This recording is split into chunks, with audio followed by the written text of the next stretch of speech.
বাংলাদেশের ভিতরেই আর এক দেশ ছিল সলিমপুর, যেখানে ঢুকতে হলে পড়তে হতো সশস্ত্র পাহারার মুখে, দেখাতে হতো বিশেষ পরিচয়পত্র।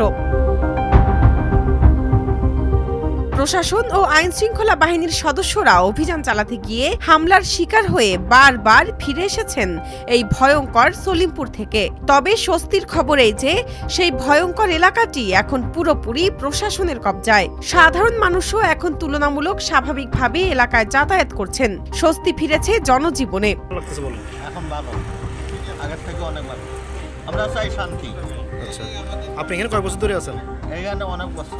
গত ৯ মার্চ সেনাবাহিনী, র্যাব, পুলিশ ও বিজিবি সকাল ৫টা থেকে বেলা ২টা পর্যন্ত টানা ৯ ঘন্টা যৌথ অভিযান চালায়। প্রথমবারের মতো সলিমপুরে একটি বড় অভিযান রক্তপাত ছাড়াই শেষ হয়। যদিও অভিযানে চিহ্নিত সন্ত্রাসীদের কাউকে আটক করা যায়নি। খবর পেয়ে আগেই পালিয়ে যায় তারা। কয়েক দশক ধরে যে এলাকা সন্ত্রাসী ও দখলদারদের নিয়ন্ত্রণে ছিল, অভিযানের পর সেখানে প্রথমবারের মতো দৃশ্যমানভাবে প্রশাসনের কর্তৃত্ব প্রতিষ্ঠা হয়েছে বলে মনে করছেন সংশ্লিষ্ট কর্মকর্তারা। সলিমপুরের ভেতরে স্থাপন করা হয়েছে পুলিশের ২টি অস্থায়ী ক্যাম্প। নিয়মিত চলছে টহল। সন্ত্রাসীদের প্রকাশ্য আনাগোনা নেই।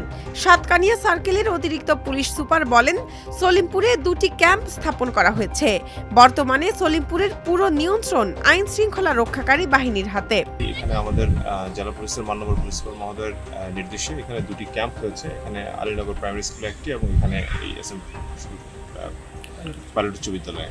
তো আমরা আমাদের এই যে ক্যাম্পের কার্যক্রমের অংশ হিসেবে আমরা নিয়মিতভাবে এখানকার স্থানীয় যে মানুষজনের বিষয়গুলোতে আমরা খোঁজখবর রাখছি এবং যারা আপনারা জানেন সন্ত্রাসীরা ইতিমধ্যে পালিয়েছে, এই জায়গার উপর এখন আমাদের পুরোপুরি আমাদের নিয়ন্ত্রণে রয়েছে।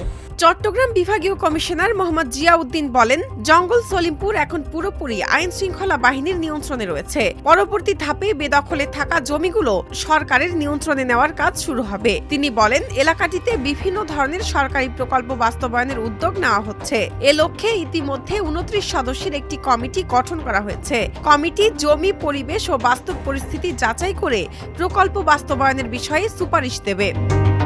নিরাপত্তা বিশেষজ্ঞরা বলছেন, রাষ্ট্রীয় নিয়ন্ত্রণ প্রতিষ্ঠা ও প্রকল্প বাস্তবায়নের এই নতুন আশাবাদের মাঝেও জঙ্গল সলিমপুরের নিরাপত্তার প্রশ্নটি জটিলই থেকে যাচ্ছে। কেননা এখানে এখন শুধু দখলদার গোষ্ঠীকে সরালেই হবে না, মোকাবিলা করতে হবে কয়েক দশক ধরে পাহাড় কেটে গড়ে ওঠা ঘনবসতি, হাজারো পরিবারের পুনর্বাসনের প্রশ্ন, পরিবেশ পুনরুদ্ধারের চ্যালেঞ্জ।